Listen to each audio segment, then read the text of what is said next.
All right, guys, we're here Monday night.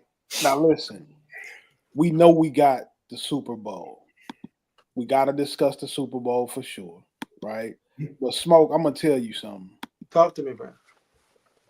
Before we get into the Super Bowl, Mm-hmm. the actual game itself, I know you got something coming for me, so I'm only sitting here waiting. I'm on alert right now. Which anyway, I was really one of those guys that was disappointed that Lil Wayne and Cash Money didn't get to do the halftime show. okay, you're not in the minority. I think majority of people gonna say that. So I made a post about it yesterday. Mm-hmm. And you know me, you both of y'all know this, that I will argue back and forth with people on my comments. Like Petty tendergrass. sometimes it makes my day go by. So I'm scrolling, I'm checking people, I'm telling people I don't care if you agree with me, and then I'm going in. I'm just like I'm blasting people. I got the Lil Wayne thing, and then I got something we was arguing about wrestling on Twitter, and another thing we'll get to that. We're gonna get to that later when we talk recruiting. You should. Right? But then I see Dr. Annette Slack. Now you don't know this, Smoke. Dr. Annette Slack is this guy, Kerry Davis' mom, right? So she comes on. Oh God. And she disagrees with me. And I'm like, now, Miss Annette, you know I can't go back and forth with you. Better not. Listen, I can't even say. See, kids that are watching. You were raised right. We come from a different era, right? Miss Annette had green light to put belt to ass on me. That's what the kids say. Say it one more time. Say it one more time, Reed. I don't think they heard it. Ass is what they call it. You know what I mean? Yes, ma'am. There's only two things in the world you need to say to a grown person where we from. Yes, ma'am. Yes, sir. That's it. Right? That's it. And I say, now, here, she done stop. I can't comment. Because I can't disagree with her. I can't disagree with nobody. Game over. She shut the post down. I might as well delete the post now. She locked my post up. You know, she locked my post. It's over with. Oh, we come from a different era, man. Mm-hmm. I mean, but that being said, right? I still wanted to see Cash Money, but Kerry disagrees with me. Wholeheartedly. Yeah. And here's why, man. Go ahead, give it to him, Kerry. What Kendrick Lamar gave America, not just Black America, but America. He gave you so many different things, but the most important thing to me that I saw was people that looked like the three men on this screen, not doing nothing violent, not showing no, not doing no drugs, not showing no drugs, not rapping about drugs, not rapping about fully clothed, covered, forming themselves in the into American flag. And then the best part for me, like I love the part where he had the black guys with the grills, with the locks, doing the doo-wop. Because when you see a black man in America that looks like that, most people feel like that person is about to rob me. That person is about to do something nefarious, something illegal, something that we don't even want to talk about. Right. But what he did was gave you that same person with those same looks and gave you a different version of what those people truly are. Because everybody that looks like that is not one thing. And so when you're talking about a black man on stage performing in front of millions of people, showing other black men in a different light, that to me is an awesome thing. And then you also have Serena Williams, who, when she did that same exact dance at Wimbledon, how the media went in on this black woman. Unprofessional, ghetto, hood. You don't bring that to Wimbledon. You know what? No, I don't got to bring it to Wimbledon. I'll bring it to the biggest stage in the world for the whole country, for the whole world to see. So while y'all sitting here talking about they had Lil Wayne on there, Lil Wayne openly admits to, I do syrup and I can't even talk, and my music don't sound the same because I've done so many drugs that my voice is bad. don't even know what he's saying. This is not the Lil Wayne. This is not Cash Money Lil Wayne. This is not this is not the Lil Wayne we grew up on. This Lil Wayne is a different version because he's drugged out. Or was. I don't know if he still is. I don't know if he's still drinking and drugging, but he was at one point. But that's what we as black folks want to see. Our get up and dance, boy. Like seriously? Kerry, you saying this instead of supporting a man that is on there showing you what black pride look like in the version of black people, in the version of black men dancing, singing, rapping, and not being disrespectful, we're mad because we wasn't entertained. That didn't entertain you. It didn't inform you nor entertain you. Well, he made his hits off of one song. You don't know who Kendrick Lamar is. I'm gonna tell you this. One of my cousins called me and they said, "Well, you missed the message." I said, no. Wait a minute. I'm the smartest person in the family. God. I didn't miss anything, but I wanted to be entertained. I didn't want my message right then. I wanted to be. You get to choose when the message reaches you, sir. I wanted to. You don't get to choose. You don't get to choose. The message comes when it comes, and you got to listen and be prepared and be ready for it. God, get it to him. You don't get to be entertained and somebody stand and dance and sing and shuck and jive because Carl Reed or whatever other black man, woman, boy, or girl feel like it's time for you to dance, sing, and shuck and jive. Because that's what other people have expected from us for a long time. And that ain't what he gave you. What he gave you was a message, what black people should be looked at, how they should be viewed. But we don't want to have that conversation because there's a lot of people that don't look like us. Then when you see somebody with gold teeth and locks in their head, they're gonna walk to the other side of the street. Carl Reed, I done had women get on the elevator with me and clutch their purse. And I wanted to say, ma'am, you should be robbing me. What are you doing? They don't know you rich. You should be trying to rob me. So while we sitting here talking, that's all that message was what needed to be had. And it was not nothing else. Yeah, you see, we got this comment. You talking about money. They said you can tell my guys got money by the gray hairs in their beard. Now, I would tell you this. My gray hair come from my children. Carrie's gray hair comes because he's always having to tell people no because they're always asking him for money. And he's not saying no because he doesn't have it because he definitely has Let me hold something. He's just saying no because he don't plan on giving it to you. But, he has that paper. It's a very, very serious thing. Yeah, Gary's wise, man. He understands that when they're asking for a loan, they're not going to give it back because most people don't pay the loan back, and we can't charge interest. So Kerry figured that out a long time ago. This loan has zero interest, and I ain't getting it back, so it's a loss. People don't pay money back. They don't pay money back. Knock it off. You might well drive down the interstate and throw it out the window. They don't pay it back. Just like that. Reed, you know what? When you sent that text yesterday, and I know you wanted to get in the argument, I told you I was going to mute you because it wasn't worth it at that time. I was trying to enjoy and figure out what was going on with the show. I'm 44. We're all the same age.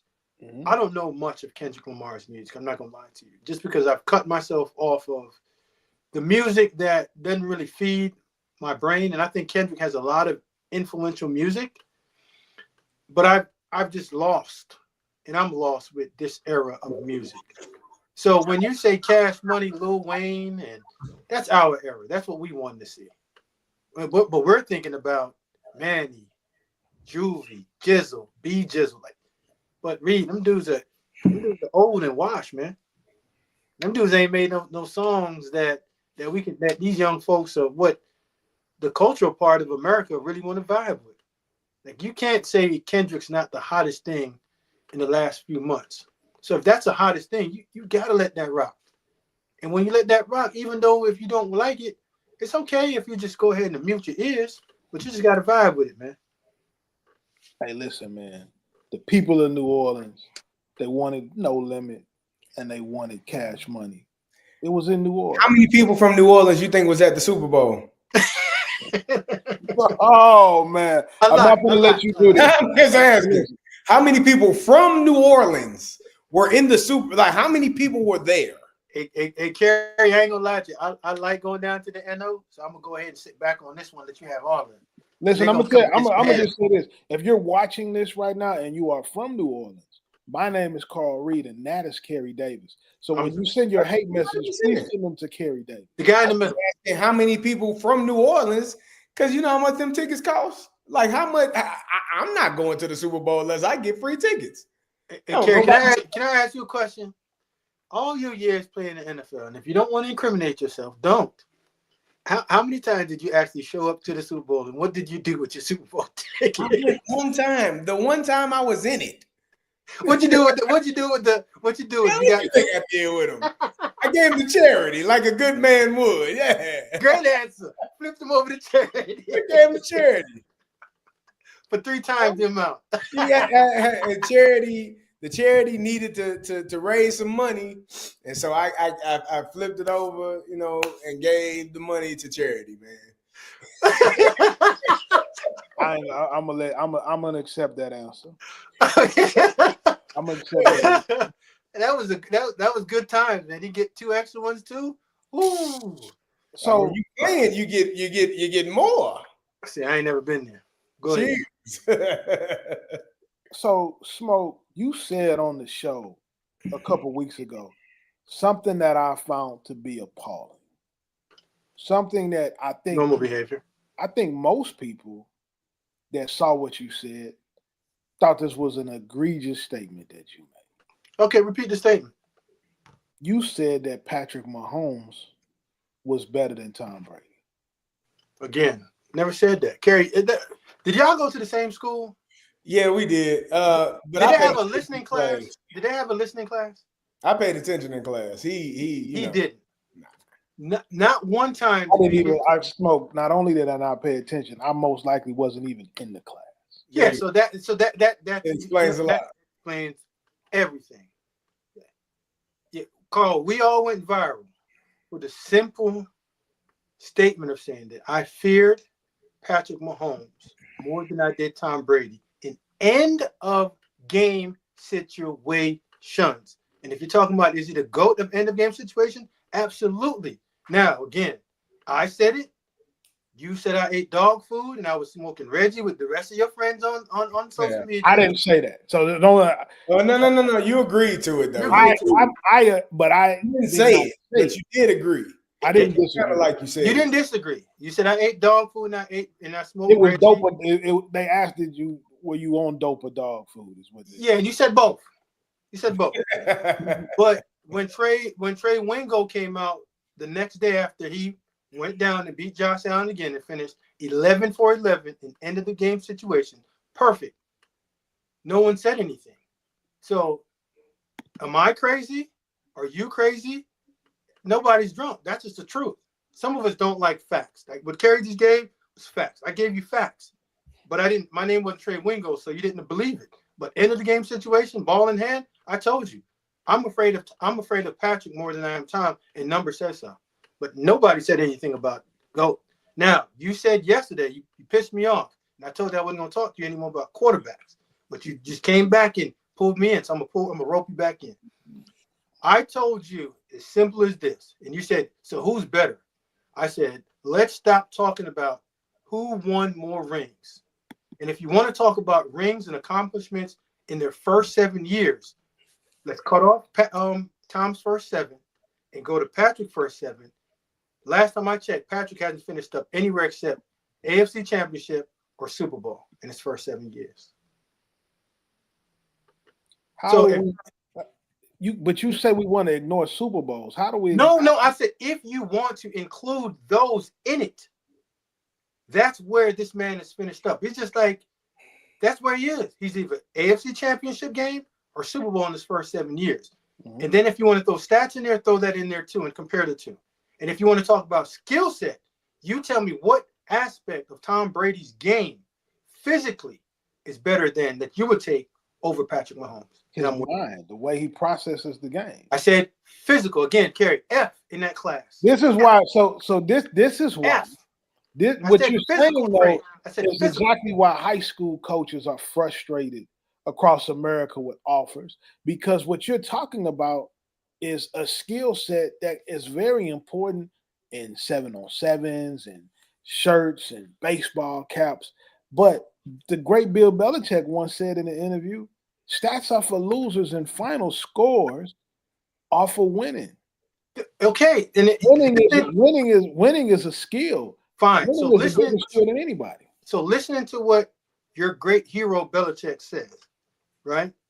There's one guy in end of the game situations that is perfect compared to your guy that's below 50%. So again, that is winning.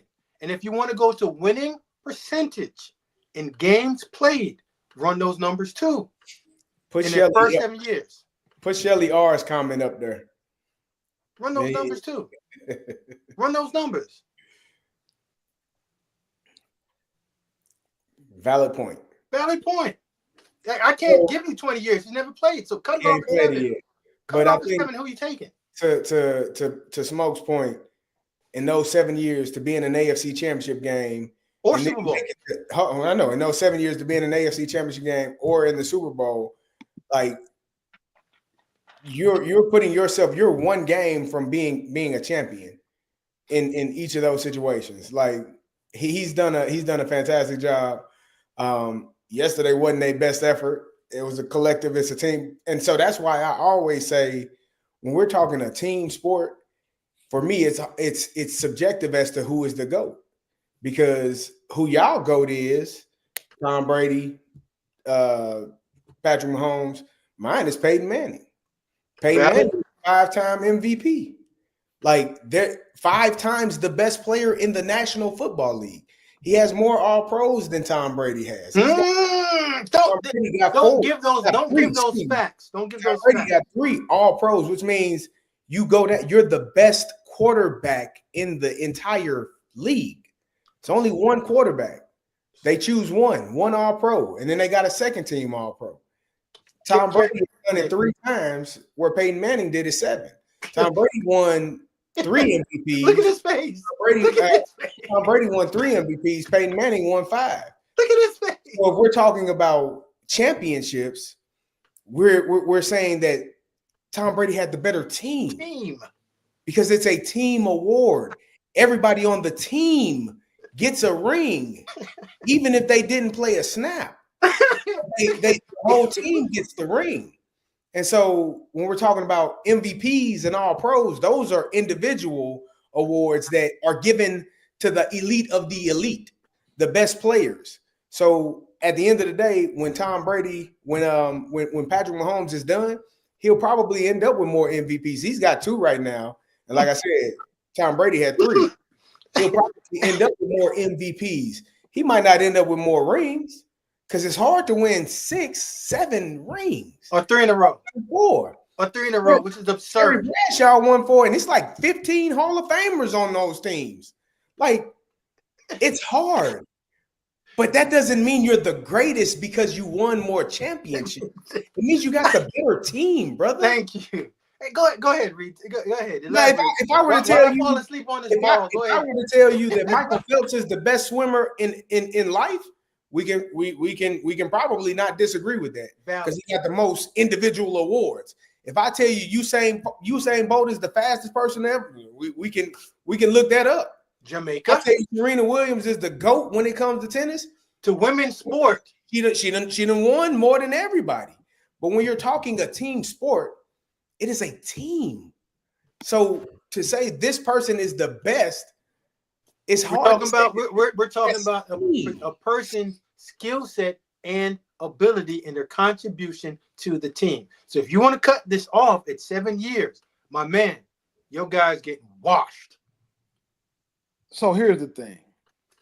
Hold on, real quick, because King David, where'd it go? King David Cartel, how many W's he got in the game that matter against Brady? I didn't see Patrick playing safety. I didn't see him playing linebacker. I didn't see him rushing the quarterback. Nor did I see Tom Brady playing linebacker and going hook curl. So when we say he got against him, his team versus his team. If I got more guys on my team, if I got Aaron Donald on my defense and you don't got Aaron Donald on your defense, good luck. Listen to this. Talk to me. listen to this. Mm-hmm. I love the way that y'all, from time to time, you don't always do it, but you both are very good at tricking the viewers. How you gonna trick with common sense? No, see that you just did it again. You just did it again, right? I don't think you said nothing wrong, You did Smoke. it again. I know you don't. This is it. See, what we try to do, we try to bombard people with stats. People think stats matter. I get kids that call me every day and say, Coach, I should be going to Alabama because I got these stats. I got, and you two both know that is not really the true indicator. You have the audacity to come on here and say that the championships don't matter. No one said that. You saying the championship? No. Y'all one are trying said that. to. No, You are Reed, trying again, to. you didn't show You're up to trying class. to decertify the championships. No, Reed. Okay, if that's what you want to do, I said the only way that you want to get into the fair conversation of Patrick Mahomes and Tom Brady, we have to say cut off Tom's first 7, and this is where Patrick's at. Now compare them. Do that. You do win if in whatever category that you want to break it down in. Do that because you can't compare. You can't, but you can't even go first 7 because it's 2 different eras. Also, Tom Brady has had. Now you got a bunch of different, like, man, 2 different eras. What eras? You can't even.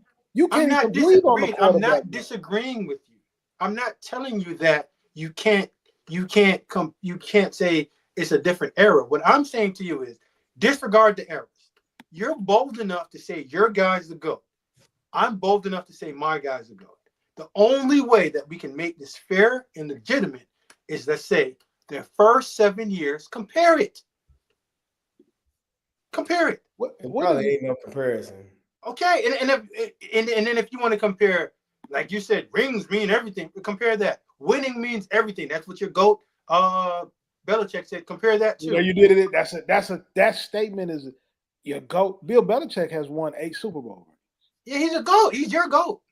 And he won 6 as a head coach. He won 6 as a head. 6 as a head coach. And 2 is in this. And 2 is in this. Well, that's 6 plus 2 is 8, right? Only got 3 Super Bowls as a defensive coordinator too. Reed. So any way that you want to break it down, Reed, I'm willing to break it down with you, but you have to tell me what playing field are we on.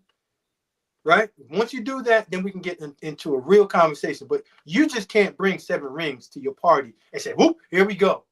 But you've almost tripled my guy in games played and seasons played. So, but if you want to break it down 7, go ahead. So will you think Mahomes will win 7 in his career?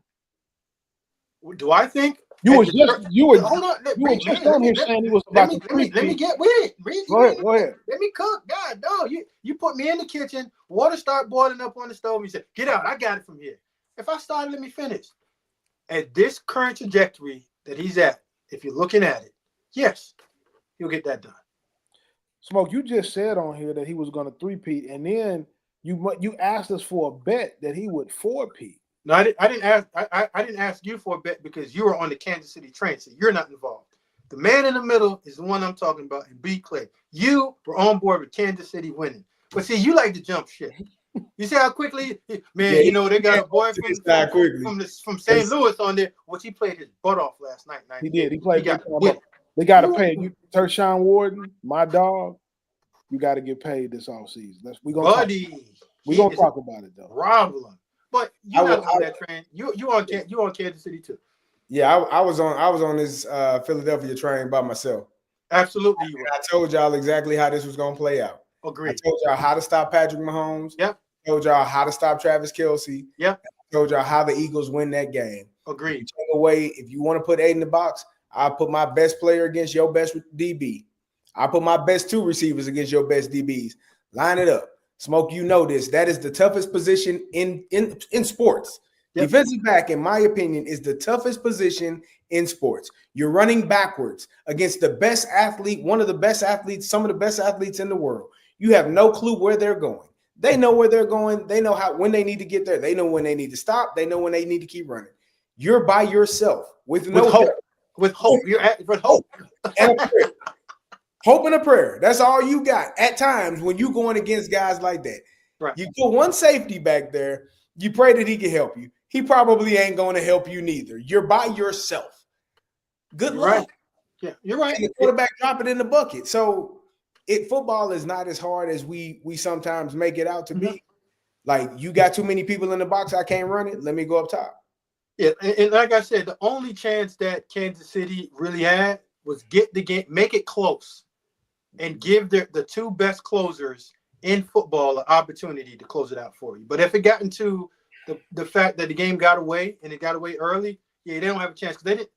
Philly has too many horses in this thoroughbred race. Can I answer Shelly's question real quick? Yeah, go ahead. How come any other teams this entire season were unable to do that? Every team is beatable. Kansas City should have lost 5 or 6 games this year. Yeah, The teams that they beat weren't disciplined enough nor talented enough to beat them. They were going to force you to beat them. They were going to force you to actually beat them, and they were not going to beat themselves. Right. You got 3 or 4 games just off the rip where you had a snap that got hit the quarterback in the chest. Block kick. You got a blocked field goal. You got a questionable defensive pass interference call against the Bengals. Like, toe tap in the end zone with Baltimore Ravens. A couple of inches. So for me, the Eagles were the better team all year than the Kansas City Chiefs. The Chiefs were not okay. Yeah. Hold on. The Chiefs were not explosive on offense. They were not explosive. They got Xavier Worthy, who could be explosive, but he was still a rookie and he was figuring things out. Rashee Rice going down hurt them. Isaiah Pacheco and Kareem Hunt, neither of them were explosive in the pass game. Travis Kelce cannot beat you over the top. He's washed. If I know you can't run past me, you made my job 10 times easier. Reed, he's washed right now. Reed. Travis is one of my Travis is one of my favorite tight ends of all time. He can't run past anybody. He can't do. Yeah, he's washed. So if I know everything's gonna be 10 yards or shorter, I'm gonna stand right there. And he don't got that burst and that quickness anymore to get out of there and the subtleness to get open. It's a wrap, Reed. Yeah. So the only thing I disagree with you with, Kerry, is I can't say Philly was the best team. Philly has the best talent. Just hear me out. The best talent. But there were times during the season that we questioned. Well, you might not. I did. And majority of the United States did. Their play, how they were playing. Because remember now, when they first started out the season, they thought that Jalen Hurts could get back there and throw the ball at will because of the talent that they had outside and the 2 tackles he was never going to get touched. They changed the way that about week 5 or 6, the way that they wanted to play. Kellen Moore, like most good coaches, figured out that I have to use my personnel that's best suited to play this type of play.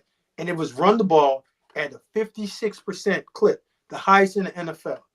So, yes, I agree with you. The explosiveness with Saquon Barkley and the 2 guys outside and Dallas Goedert and the best offensive line in the NFL and a quarterback that is functional enough, good enough, above average enough, not to put his team in harm's way for the most part and give the right people the ball and manage it because he understands we over me. And that's, I think, one of the best qualities that Jalen Hurts provides at the quarterback position. You also got to talk about that styles make fights. So when you're watching a game, the key stat of the game was that Philadelphia didn't blitz one time the entire game. They were able to rush with 4. And so when you're able to rush with 4 guys, you completely change the numbers when the 5 offensive linemen can't block a 4 down. Even when they went into 6-man protection at times, they weren't able to get those guys blocked. And so that completely changes the outlook. And the only way you can combat that is if you got a Tyreek Hill-like receiver that they used to have that can win one-on-one matchups. Right. And they didn't have guys that could win one-on-one matchups on the outside. And when they beating you with 4, it's impossible to move the ball. They got a guy that can take the top off the defense. Like we saw late, but they didn't have enough physical play up front to block those guys. Now, Reed, there is a recipe. Now I know it's dummy conversation for smart analysts like yourself and Kerry. But anytime I'm saying you guys know this, right? When you have a elite quarterback that can make off-platform throws, make secondary plays when the pocket breaks down like Mahomes, and create on his own, the best thing that you want to have is a front four that can get it done. Go back and look at the history of when quarterbacks such as Brady, Patrick shows up in the Super Bowl, and when the Giants, Spags was there when they had those guys up front with Tuck, with OC, with Strahan, and Barry. What's Barry's last name? Is Cofield? Got after, and those guys got after Tom's butt up front with 4. Go back and look what Todd Bowles did with Tampa with those guys up front and got after Patrick and left 7 in coverage, mixed it up, and just had tight windows and forced you to make plays with guys sitting in your lap. So shout out to Howie Roseman, the way that he constructed that team. You talk about there might be a flip now in this draft process, the way that we're all looking at this draft. Because, Reed, you and I talked about it. NFL is a trendy league. Mm-hmm. What's hot now, right? And looking at certain mock drafts, I know that teams want to say they need quarterbacks. If they're not the elite win because of quarterback, meaning the top 4% of those guys, the top 4 in the league, you might want to walk into a room and say Abdul Carter and Big Mason Graham Mason is the guy that you want to get in this draft. If you're sitting there at Tennessee, if I can trade or just pick that and say, you know what, I'm going to live with a pass rusher that can get me Myles Garrett type production and find a quarterback at some other point. I'm just saying it's some thinking that's going on in this room, because if you watched yesterday, you're like, Patrick Mahomes right now, we can argue about greatest of all time or whatever. His quarterback plays elite, but they took 4 grown men and put that to sleep last night. If you build your team from the inside out, from the line of scrimmage back, that's going to give you the best chance to win. Mm-hmm. There's only so many big people that can play football in the world. You want to add as many of those guys to the team as possible, mm-hmm. and then you can really get into your back end, your skill guys, in some of those guys. But game-changing guys in the trenches, not only were they able to rush with 4, on the opposite side of the ball, they were able to come off the ball and just push the line back whenever they got ready to. But Reed, not only did they get pressure, man, those 2 young corners that they drafted, Cooper and Quinyon Mitchell, and we know what Biggs play Darius Slay is, right? Mm-hmm. But those 2 young guys that they drafted, bro, sticky coverage. Cooper DeJean is right now a top 5 slot corner. If you want to say 2 or 3, go ahead, because Trent is playing now more on the outside.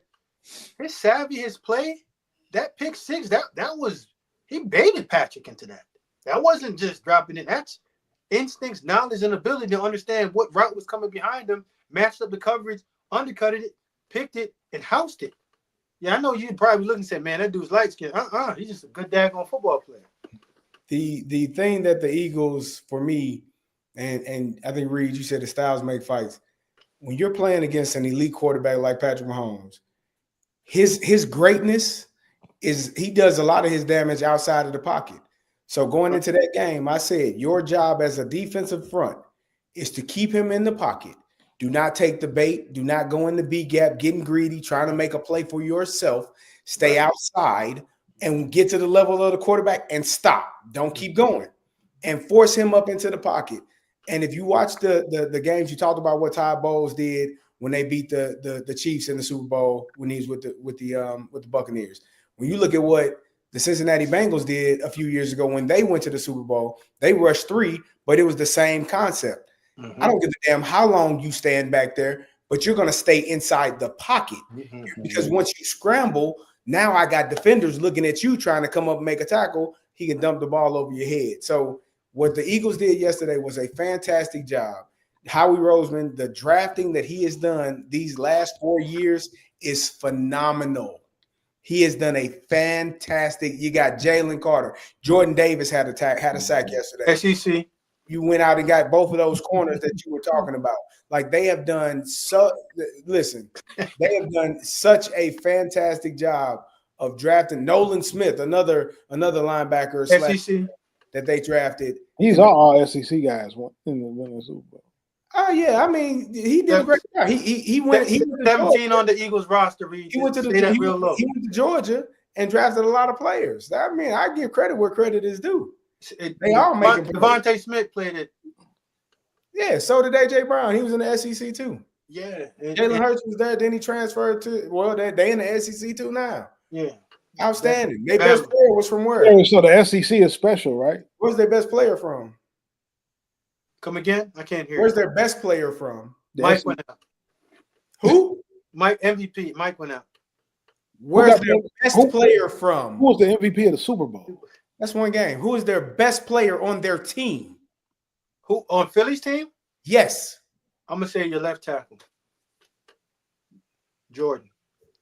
Oh, you don't like offensive linemen today, Kerry? I love offensive linemen. Where is he from? He just wants to. Where's he from? He's from a whole nother country. He don't even count now system. He ain't play no college football, man. He was doing the rugby thing, wasn't he? He's one of the guys that carry when we sit back and we look at this whole entire thing of greatest offensive lineman of all time.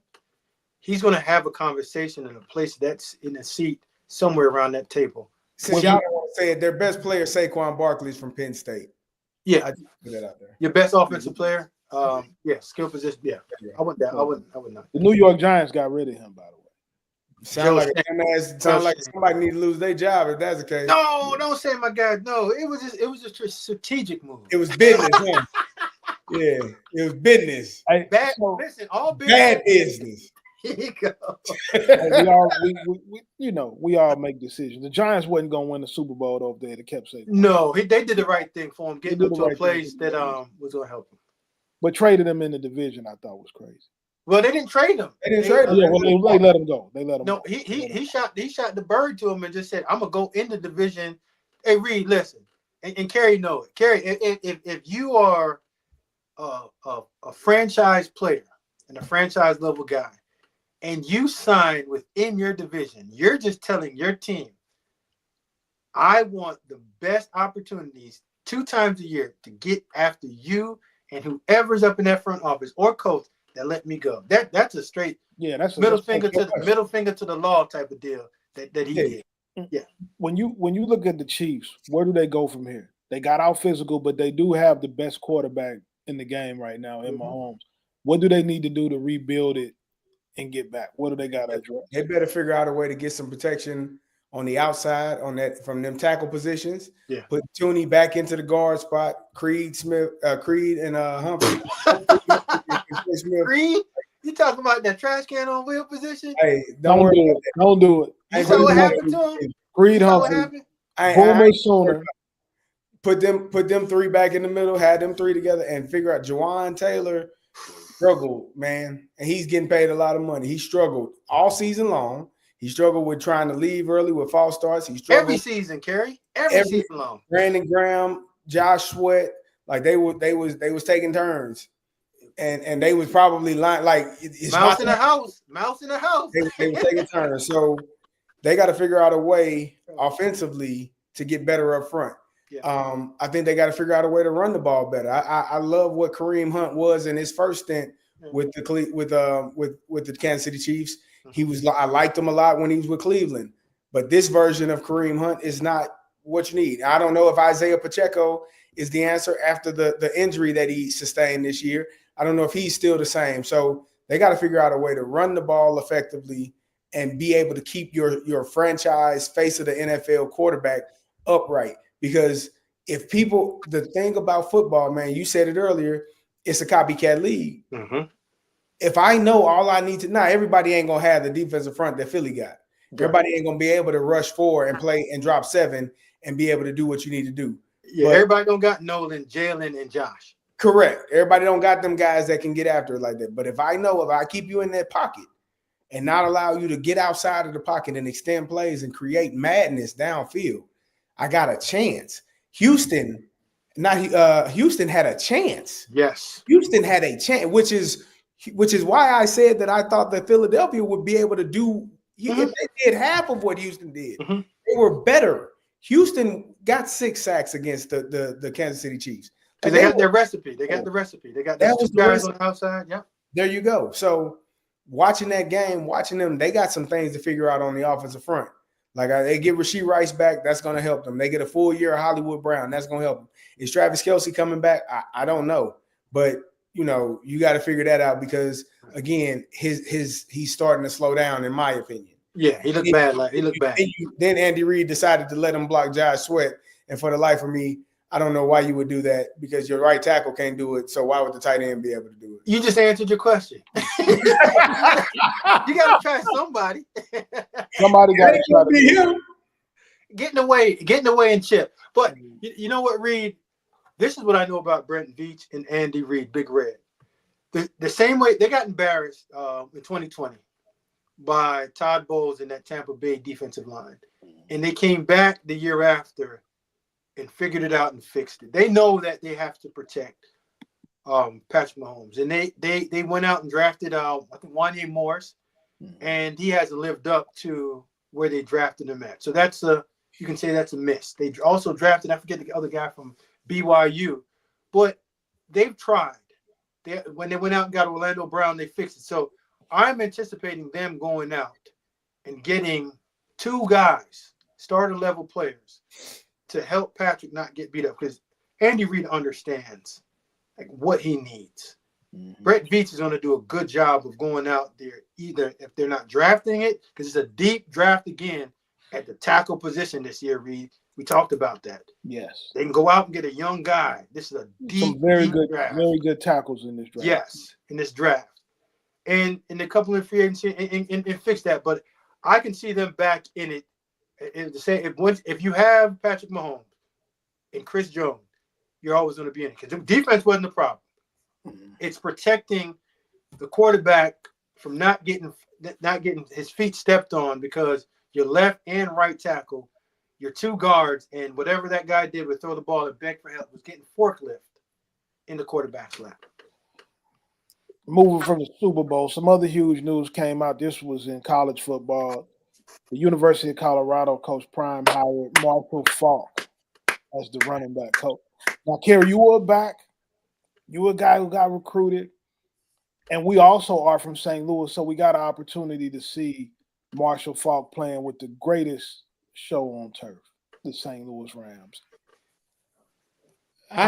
If Marshall Faulk come into your high school, Kerry, to recruit you, would that excite you? Oh yeah, sign me up. I had the privilege to sit down with Marshall 3 or 4 months ago, and we just sat there and talked football.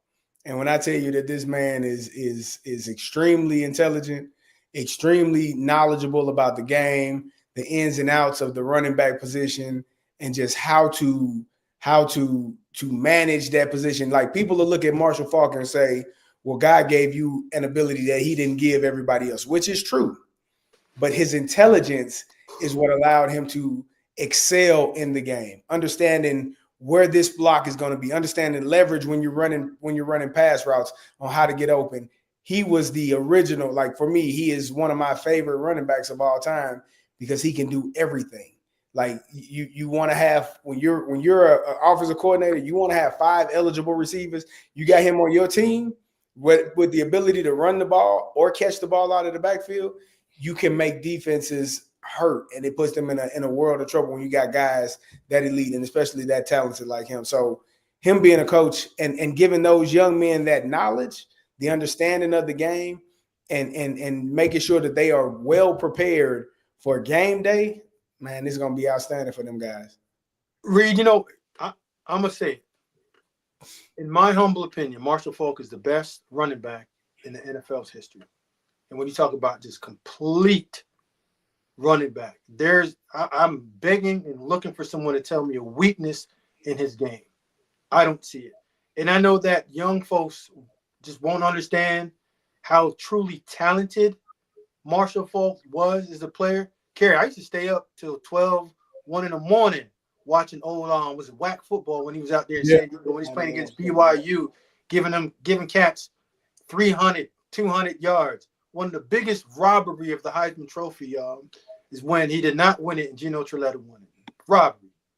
That was him, Geno, and Garrison Hurst win. That was bad behavior.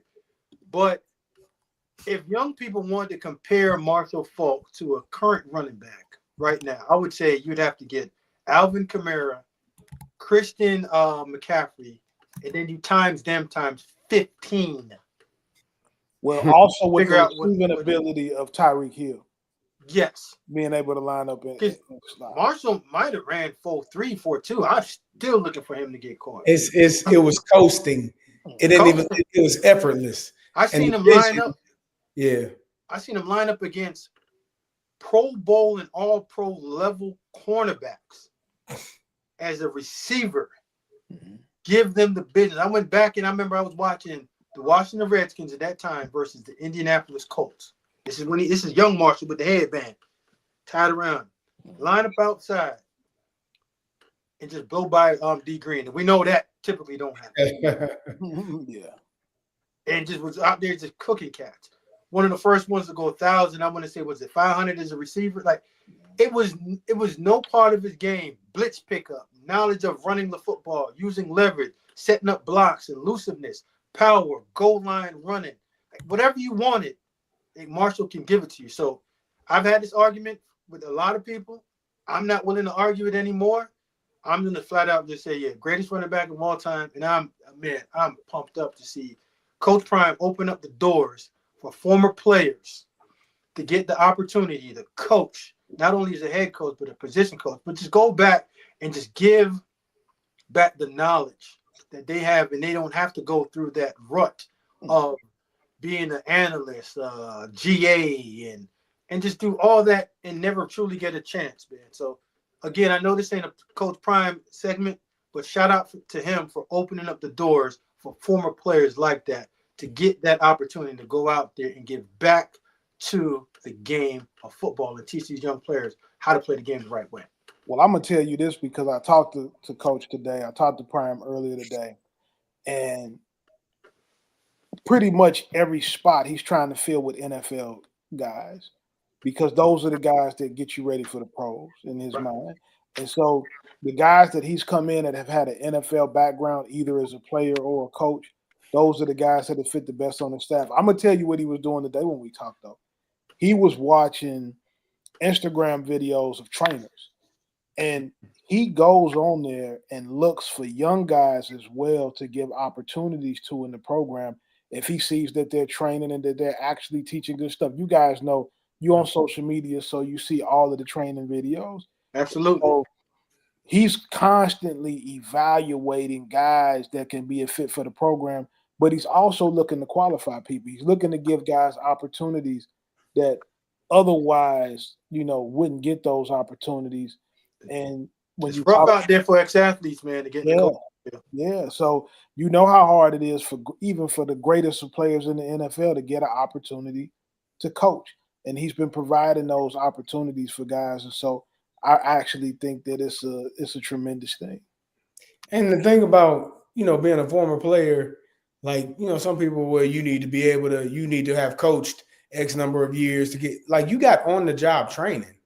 Like, it's things that I've done that I ain't no coach, never blocked no defensive end on Power O. Mm-hmm. How you gonna tell? Like, it's certain things you got to have gone through that to know that tackle. You going to the short side, that tackle blocked down, that 280-pound defensive end ain't looking for nothing. His eyes are inside. He knows something coming. Right. It's a 225, 30-pound fullback. And he about to try the wrong shoulder.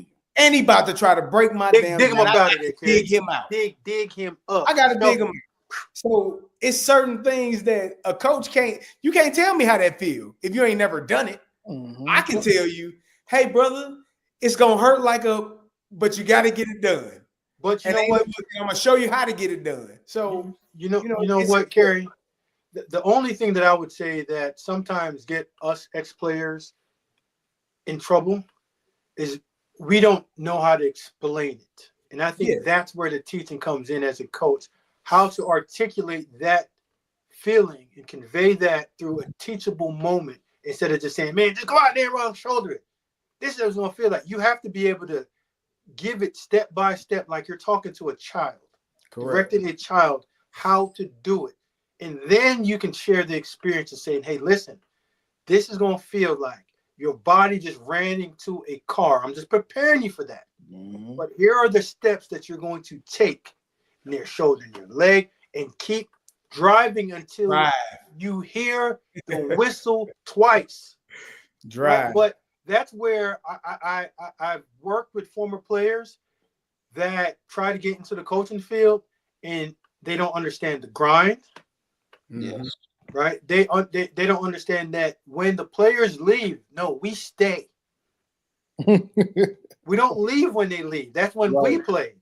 When the players leave, we stay and get ready for tomorrow. So it's a constant grind for preparation. And the key is preparing yourself the next day and not going out there and winging it of saying, man, I didn't run power, man, 5,000 times. I can teach it. Well, Carl knows how to run power. I've never heard the word power because I'm coming from a wing T offense or I'm coming for a passing offense. So, coach, you have to tell me, articulate what one back power looks like, what two back power looks like, what it looks like when we're running out of 12 personnel with two tight ends, what it looks like versus underfront, overfront, when we have a 6 technique, a 9 technique. It's different surfaces that you have to be able to teach so young people can understand. And once former players understand that you're now becoming a teacher in the classroom, not just screaming and yelling and trying to motivate and tell people, man, this is how I feel, man. I used to do this just like this. Well, you're a one-off. Right. You used to put your left foot up, but in the book it says right foot. You can do that. I can't. So you have to teach me like I'm not you and I'm just an ordinary and I'm a regular person trying to learn the game. So just teach it to me. But like I said, shout out for Coach Prime for opening up doors for former players, man. Beautiful thing. I'm excited to get up there in a couple of weeks, man, with some of the additions he's made on the staff. And never get the invite. You know. Man, hey, listen. We need to do the podcast from up there. Hell, I can go to Boulder. Yeah. That's not an issue. And I heard you'll never come out your pocket, Reed. Hey, listen, stop lying to these people, man. Stop lying to these people. I'm messing with you, brother. Hey, so listen, Joe Burrow said something wild the other day. Let's talk a little bit of recruiting for the high school kids. Joe Burrow in an interview said that high school players should go wherever they're getting paid the most money. Agree or disagree? What's wild about that, Reed? You don't think that they should look at the system, how they fit in the scheme, how they gonna be? Are they gonna like the coach? What are we talking about? Reed, you know, I'm gonna go ahead. I'm gonna let you rock it out first, Gary. If he's talking to players saying you should go where the most money is, the system is going to fit you. So we're not talking about the guy that is one offer guy and he's trying to. We ain't getting no money no way. We talking about the guys that's not true, guys. You guys know that some of these guys don't end up fitting in the system. Y'all know that. So let me cut it to you like this, Reed.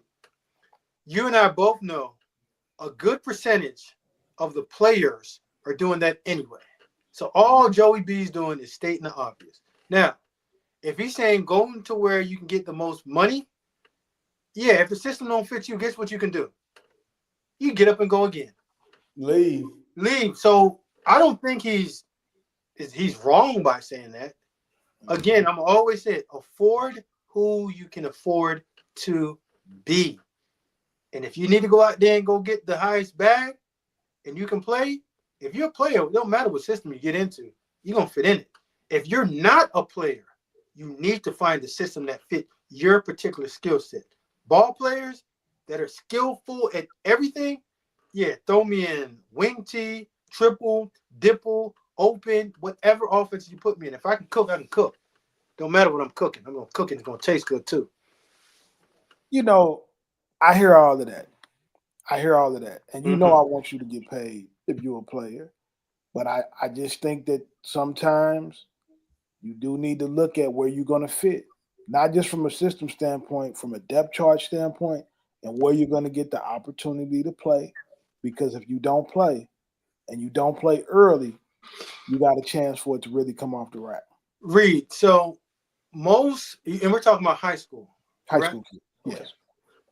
If you're a high school player and you're going to a program that's a good program, you should, at best, be third string. If you're going somewhere that's worth a darn, you should.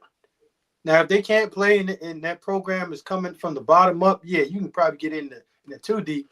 But if you're a high school player and you're not one of the elite players, and automatically you're a starter, yeah, y'all gonna get y'all faces kicked in. So I'm not disagreeing with you because two things can be true. I think what you're saying and also what Joe was saying is also true. It just pertains to that particular player, and it's a case by case situation. Kerry, I'm gonna let you answer this viewer question right here. Do the high school players have the skills and maturity to evaluate the situation? Who is advising and helping them? You should be able to know that. I tell people all the time. People ask me, "Well, why did you choose Illinois over any other schools?" Mainly Missouri, seeing as I'm from St. Louis, Missouri. Missouri was recruiting me heavily.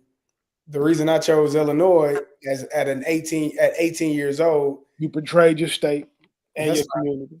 and won a Big Ten championship and won a Super Bowl, and I'm Life is great. good. You know what I'm saying? Like, it is what it is. But Mizzou at the time ran a triple option. And when I looked at TV on Sundays, I never saw nobody running a triple option. I didn't see anybody running that style of offense. When I looked at Illinois, they ran a West Coast offense. They ran the same offense as the San Francisco 49ers, which I watched all the time. I saw Tom Rathman. I saw Roger Craig. I knew what they did out of the backfield. William Floyd, come on. William Floyd. I also don't let me forget about William Floyd. When I looked at the roster, I noticed that they had 3 fullbacks that were all seniors. So the possibility of me playing sooner was greater there. So it helps if you have people around you, but the thing about, like, you have to be willing to actually educate yourself and look at these things. Like, if you understand and you have to be serious about your craft. Like, I don't listen to people, kids especially, when they tell me, "Oh, I want to play in the NFL." Do you? Your grades don't tell me that you do. Your grades don't tell me that you want to go to college. Your grades don't tell me you want to do nothing when you leave here, but besides go sleep on your mama couch. Your neck don't tell me that you want to play in the NFL. Your neck ain't big. You ain't walking around like this. Your workouts in the weight room don't show me that. Have you looked at the schools? Have you studied have you learned about the schools that are recruiting you? Have you figured out what system they run? Are you going to fit that system? Because like Reed said, everybody ain't got the option to get paid X number of dollars to go to a campus. Most of us and most of y'all are going to have to pick your school based on whether or not you're going to play or get an opportunity to play and get a degree.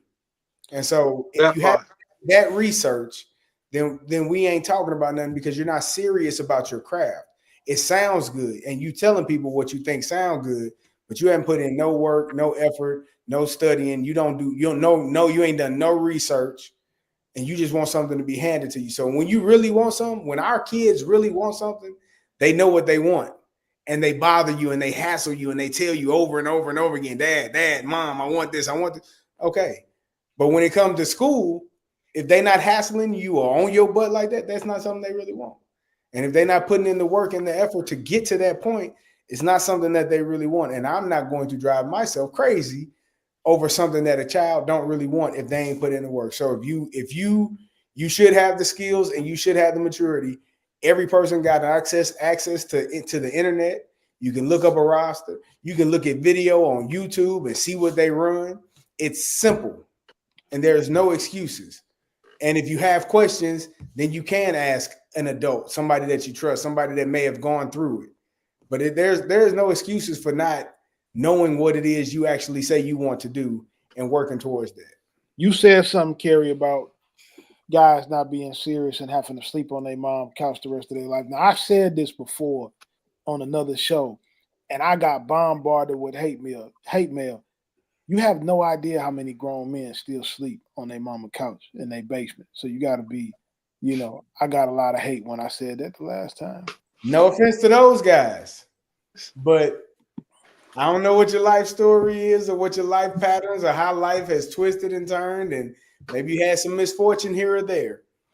But my job as a high school coach was, I told my parents, my job is to make sure your kids are out of your house and ready to go to school, go to the Army, go to trade school, start some type of entrepreneurship, and they not sleeping on your couch and not doing nothing. what every high school coach should be aspiring to help them young men, those football players do. One of the main problems when we talk about who's advising them and who's giving them advice is the opportunity for people to make money. So anytime that money's involved, bad business can happen because people are chasing the financial gain of being attached to a top or premier player. So sometimes the advice that you get can become very self-serving. It's why you can talk to guys like Kerry and Smoke because they both have more money than they'll ever spend. Smoke is actually the first athlete to ever get an NIL deal from Alabama. And he graduated in 1999. That was a long time ago. Can't talk about that, Reed. You know, They can talk about whatever they want, Kerry. We've been on probation twice. listen, So, the reason that statute Kerry, limitation ran out. what Kerry's not telling you is the reason that he went to Illinois instead of Missouri is because they gave him $5,000 to get a hamburger and told him to keep the change. You know, so he had a good foundation. You know, when he started. Yes, my brother. You know, these guys, you know, they make so. You just want to make sure that whoever is giving you some advice, number one, knows what they're talking about because they've been through something or they've been through the process of understanding how it goes. But you also need to make sure they're not a person that is willing to put you in a bad situation for their immediate financial gain because that becomes a real issue. And it can be hard because you could potentially be dealing with somebody that you trust or that you think that you trust, and then the money can change the situation, man, and make it blurry and cloud your judgment. But I would say that you have to be more in tune to your own situation. Like you have to be on top of your own game enough to know what you want to do, and you can't look at it like it's a party. You got to look at it like you're trying to do real business. Reed, you know, someone asked me the other day just to give them some advice in terms of a handler, an agent, or an advisor or mentor. How should they pick them? And I tell my kids all the time, like, we're not going anywhere or we're not going with a coach or a trainer if they don't have that thing written down. Mm-hmm. And I'm talking about if someone's going to tell you that I'm going to help you get this bag or get you here, have them write that out. Put that in manuscript. Let me read what step 1, 2, 3, or you want to say year 1 from the beginning of the year to the end of the year. What does that look like? What does year 2 look like? What does year 3 look like? What does year 4 look like? And if I have to go to the 5th year, what does that look like too? And if they can't provide you with that information, if they're just talking about it, that's all they want to do is just talk. They haven't put any thought into it because they haven't put it down on a piece of paper to be able to now transcribe that to you and give it to you and say, hey, you know what? Here goes this packet. Here goes this information that I'm going to give to you. You take it home, read through it, and if you have any problems with it, let me know. Simple as that. If they don't have that for you, walk away because they don't have a plan. They just have a bunch of answers when you ask them a simple question. From a recruiting standpoint and going through the process, is it the high school coach's responsibility to get the kid in school? No. I'm a big believer in the parents. I think the high school head coach or high school coach should help. But if a high school coach has more invested into a child than the parents and the child has into themselves, I always believe you're going to lose. All you have to do, and if you really want somebody that's going to be a person that takes it to the next level, all you have to do is to show them the door. And it's their job to either knock on it, open it, or walk through it. Because the one thing when I was coaching, I always used to hear when I used to walk through the cafeteria just to get some background information on players, I always used to hear the simple comment like, these coaches aren't doing enough for these players. And my question was always, what are these players doing to help that coach? It's a hand-in-hand combination and a hand-in-hand relationship that they both should work together with it. Kerry, what are your thoughts on that? I think that I agree with Smoke. I think it's everybody, like all hands on deck. Like the student got to be holding up his end of the bargain in the classroom, in the weight room, on the field. You know, being a good student athlete. The parents have to understand that these are the requirements for, you know, what coaches are looking for when they are coming in here. Like they're looking for kids that are good student athletes that take care of their business, and they're looking for kids that come from families that they don't have to worry about their parents in the stands acting a fool, going crazy, Good people. being belligerent. You know what I'm saying? And then the coach's job, when those college coaches do come visit, yeah, this is the student athlete that I have. This is his GPA. This is his core GPA. This is what our parents and our students understand, that the core GPA is what we're looking for. And we understand that these classes have been taken care of. And all of these classes, we're doing the right things to make sure that this student athlete is on the right track. And not only is he a good student athlete, you can see his transcript, because I'm gonna hand it to you when you walk in. But I'm gonna also tell you about his character. And then we're gonna watch his film, and you're gonna tell me if he can ball. And then you're gonna see him in person. Oh, he the right size. He looked like he got good speed. Do we got track times? No, but his film looks like it. Boom. This is a kid that I want to pursue and I want to recruit. But if you're not checking all them boxes, they don't care. So stop fooling yourself. Stop lying to yourself. Stop telling your kids lies. Stop making them feel good because you're lying to them. You're going to end up hurting their feelings. You're lying. All are lying. Tell them the truth. He's been waiting to say this a long time, Smoke. You don't do no schoolwork, bro. You in here terrorizing teachers. Ain't nobody coming to see you, bro. They don't care. It's all about They're not coming to see you, bro. You don't even work hard in the weight room. You don't got an ounce of sweat on you, bro. You don't make no plays on the field. Nobody cares. You're not the right size. I'm sorry. You a dog. You do everything. You might have to go to a lower level. Be honest with your kids. Stop saying it ain't them.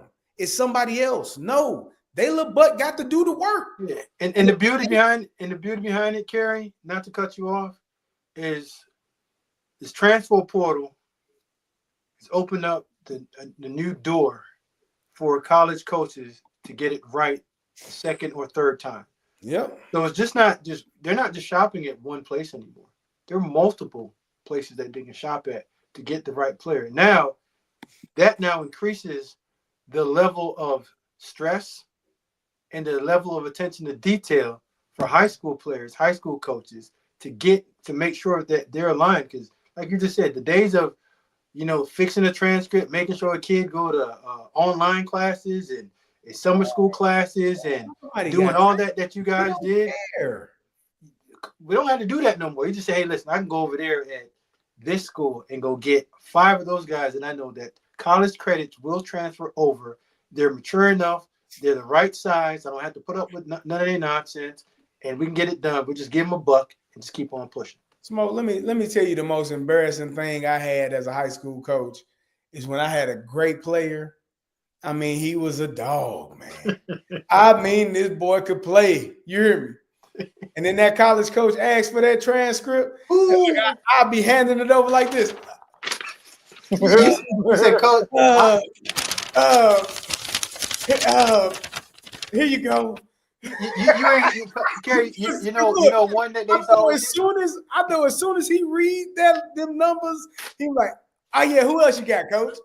He did that. Hey, Kerry, you know the one that I always used to get when I knew that transcript back, Coach. What does he need? I was like, just give me the transcript. No, you just tell me what does he need. At the end of the year, I get that transcript. Jesus. Listen, only God can help him now. I would say this, and this is to any kid watching this.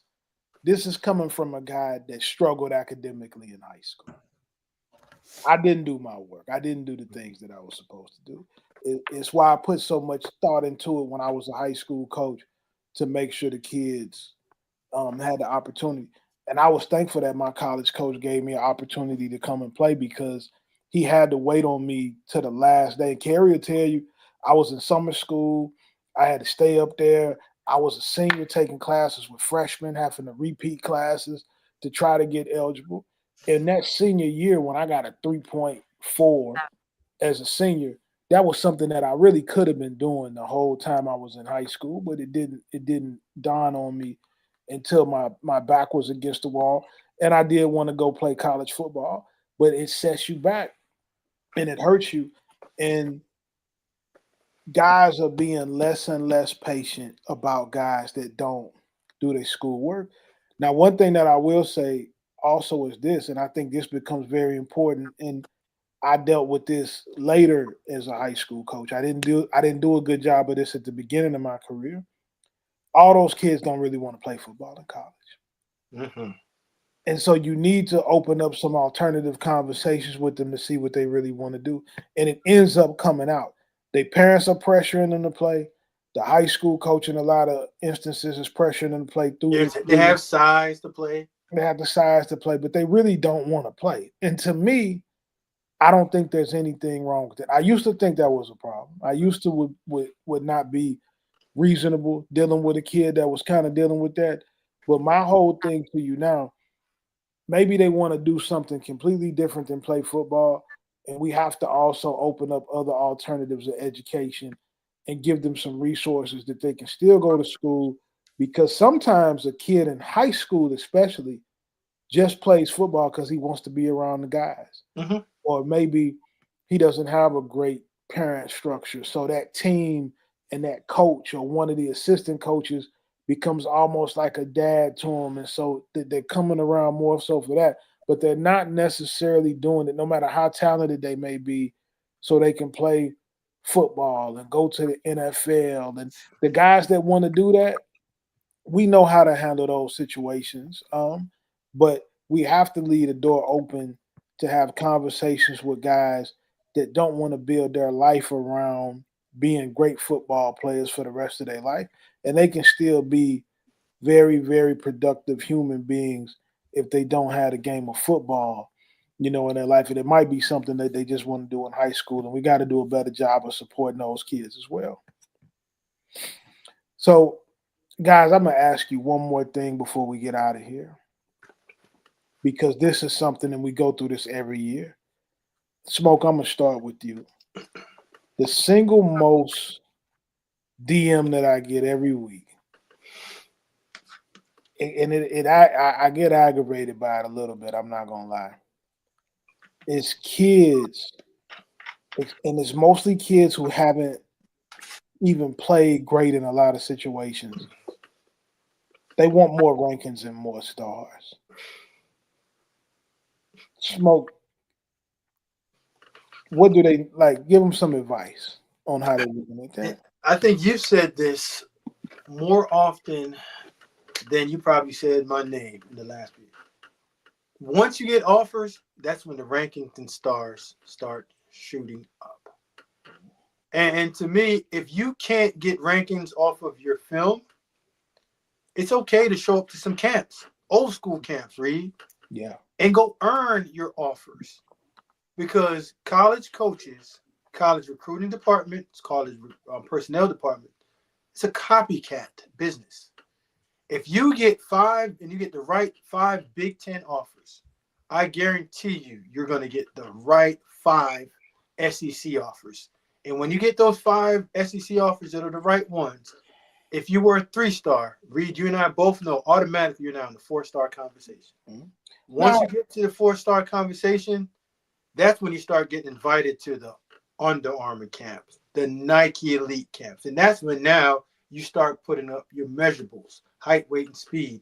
And that's when you start now getting pushed in front of the right people to get those star and rankings. Go ahead. But Smoke, I went to camp and I killed it, and they didn't offer me. They hating on me. No, you're just not good enough. What do you mean I'm not good enough? I started on my team. I killed this guy. He got offered by Georgia. Yeah. How big is that guy from Georgia? He's 6'7", 290 pounds. And you're 5'10", 230 pounds. There's a place for you. It's called D3, or like you just said earlier, you're just a very good high school football player, and it's a wrap for that. D3, man, you disrespected me. No, I'm telling you the truth. We talk about D3. Long as we're going to school for free care, you said that earlier. All you want to do is get you up off of your mom or your parents' couch, get you out of your community, become a better person, come back in your community, and help build your community. There's a place for that. Everyone's not a D1 guy. There's some D2 guys and there's some D3. And it's okay. It's called D3. It's okay. It's okay. Okay. Because, like Smoke said, if you're not hitting those measurables, I hate to be the bearer of bad news. They don't care. They don't. Small, slow, don't go. We just watched the Super Bowl, and we just talked about the athletes that were on that field. Those are large human beings. Creatures. If you're not one of those large human beings, you better be one of those fast human beings, Devontae Smith. Like, you can be small, but you better be fast. You can be one or the other. And if you're both, you can write your own ticket. 5'4", 5'4". If you're big and fast, then you can write your own ticket. You hold up 5 fingers, 5-star. but if you're neither, you're gonna have problems. And nobody, and I hate when I say it like this, but it's the only way I can say it with honesty. They don't care. Like, and it's not fair, but it's better to learn that lesson that life is not fair right now than it is to wait till you're 25 or 30. It is fair. I don't want to get, if I'm a college coach, I don't want to get fired. If I recruit a it's not fair in the sense of, like Carl Reed said, man, I'm 5'10", 5'11", I'm 6 feet, and I'm killing this 6 foot guy. Yeah, you might be the exception to the rule, but they don't have to do anything to figure that out. No. You might have to go to D2. You might have to go to FCS and be that dog and show everybody that you can ball, and then they can still come get you. Public service announcement. The transfer portal is open to everyone that plays collegiate football. Everybody. If they hating on you and you feel like you need to go prove your point, go prove your point. If you go somewhere, you will be found. Yeah, if you go somewhere and you play great football, you go Division III, Division II. There was a Division III kid that went to the SEC a year ago. So, you look at those things, and they definitely can happen if you really go and you perform. But you gotta show that you can play with them shoulder pads and help. You gotta have the ability. Listen, everyone always asks me, like, man, what do you look for? You gotta have ability. If you don't have ability, I'm wasting my time. If I gotta cut your film on and go through every single highlight, and I'm still like, ugh, you gotta jump off the tape. Because there's so many players, I don't have time. We only got 24 hours in a day. I don't watch tape for 24 hours a day. So you only have so many reps in you that you got to show us and jump off him. I got to be able to pull Carl Reed and Kerry Davis in the room and say, Kerry, we're going to watch a player. And I'm not going to tell you who. That's how I usually start my personnel meeting. We're going to put this tape on. I'm not going to tell you who. And we're going to go through it, and you're like, yeah, that's him. There's times, I got one more story. We had a debate about a particular player. The room was tied up, half and half, if he wanted or we didn't. So Coach Loxley said, hey, listen, put a good, bad, and ugly tape. And the good, bad, ugly means your good plays, your bad plays, and your awful plays. It's not a highlight. It's not a low light, but it's a quick snapshot of who you are as a player. So we played the highlights first, didn't say anything. We played the good, bad, and ugly tape, and everybody walked around and said, okay, which one was the highlight? Was that no. The good, bad, ugly wasn't his highlight. So you're telling me his worst plays still look like that dude at the same day.